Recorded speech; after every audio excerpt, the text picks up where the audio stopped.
Друзья, приветствую вас! Я Сергей Грива, и за моей спиной наш первый пилотный дом из ЛСТК. Компания Борстрой переходит к индустриальному методу строительства. Это будет наш выставочный дом-офис.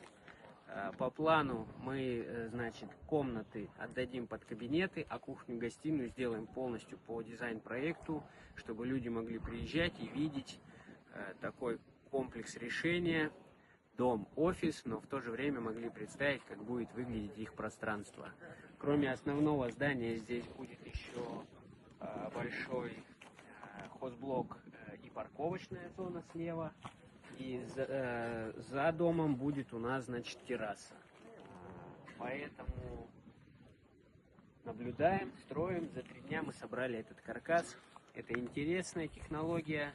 Я верю в то, что мы сможем сформировать рынок ИЖС из ЛСТК.